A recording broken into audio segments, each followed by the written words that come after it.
Интервенции бележи бригадата за противпожарна заштита во Скопје, на што треба ние да внимаваме и да бидеме предпазливи кога станува збор за заштитата. Тема на анализа ова утро со Данчо Билбиловски, заменик командир на ЧЕТА од бригадата за противпожарна заштита на град Скопје. Добро утро.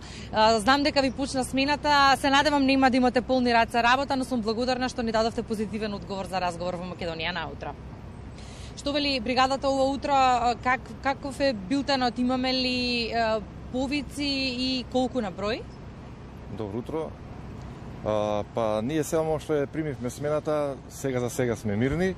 Изминатите денови билтенот кажува дека сме имале 8 пожари, од кои 6 на урбана средина и 2 на отворено. Што велат податоците од изминативе денови? Какви пожари најчесто бележите? Какви се интервенции имате? Па интервенциите се сведуваат на невнимание, човечки фактор, со кој што, бидејќи уште грејна сезона, имаме грејни тела кои што се фактор за предизвикување на пожари. Исто така и со грејните тела на кои што се грејат на дрва, оџаците се исто фактор за пожар кои што се темелат на нашите интервенции. Доволно ли сте екипирани? Како е екипирана бригадата во моментов? Сега сакам прво да поразговараме за човечките ресурси. Човечките ресурси, да, така. Човечките ресурси во бригадата се сведуваат на минимум, бидејќи природниот одлив си го направи своето, така да се справуваме со тоа што располагаме и нема некои последици поголеми во однос на тоа. Тоа значи дека пристигнувате секаде? Секаде. Сега летниот период ни представува некој проблем затоа што имаме тогаш и одмори, но нашата екипираност се сведува на тоа што е во моментот. Што со техничките ресурси? Дали имате доволно опрема? Како се опремени возилата? Дали тие се добро функционални?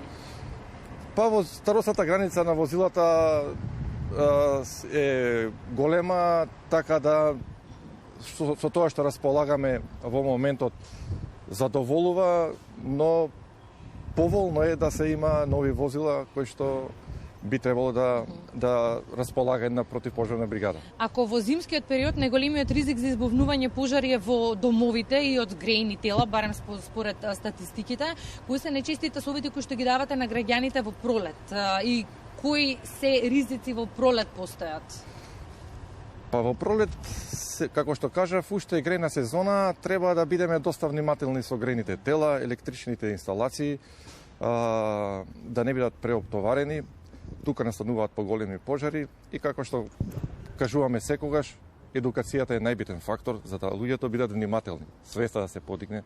Ова е период кога имаме, и иако денеска е студено и дува, имаме период кога ќе имаме и високи температури. Изминативе денови имавме вистинска пролет, ни доаѓаат и убави температури. Так. Голем дел од граѓаните ќе сакаат времето да го поминат во природа, но и прошетката во природа знае да биде соодветен ризик, имајќи предвид дека некогаш знаеме да оставиме зад себе нешто што знае да биде потенцијален ризик. Колку тука е важно да ги предупредиме граѓаните да бидат внимателни? Да, еве да искористиме таа можност да апелираме до граѓаните да бидат доста внимателни, да не оставаат догорчиња кои што може да направат пожар, кои што да биде со многу големи последици, бидејќи веќе периодот може да дојде до активирање на пожар на отворено, суви треви, нискостеблести шуми и ред други такви појави. Знаат ли граѓаните да се однесуваат за време на пожар? Пријавуваат ли навреме или вообичаено тоа се прави кога е веќе доцна?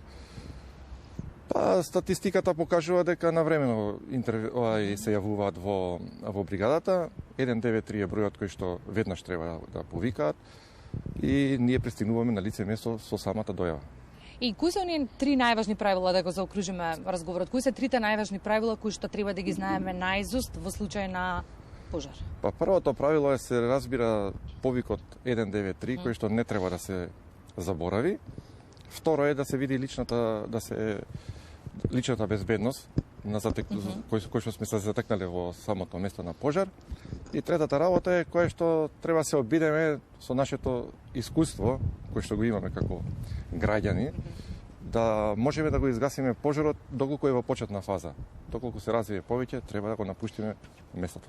Првото правило е 193. Го знаат ли граѓаните бројот на памет? Па треба да го знаат, да. Какво е вашето искуство низ годиниве? Тоа се неколку броеви кои што, како велат наставниците во сон да ве станат, треба да ги знаат. Да, треба. Едукацијата е многу, треба да биде доста застапена. Ние имаме соработка со институции кои што не повикуваат за да вршиме едукација на граѓаните и свеста е подигната во тој поглед. Благодарам за разговорот во Македонија наутро. Драго ми е што сте подготвени. Јас искрено се надевам дека нема да имате работа. Зависи од вас колку ќе бидете внимателни, да, колку не ќе бидете нервни. апсолутно. Двонасочна улица е нашата, но и ваша одговорност. Благодарам за гостувањето во Утринската програма. Разговаравме со Данчо Билбиловски, заменик командир на ЧИТА од Скопската противпожарна бригада. Останува се разбира на нашата одговорност да бидеме внимателни и во овој период од годината и уште еднаш да потсетиме на 193 во случај на пожар. Тоа е еден од броевите кои што треба да се знае на памет. Бранко, имаме ли прашања?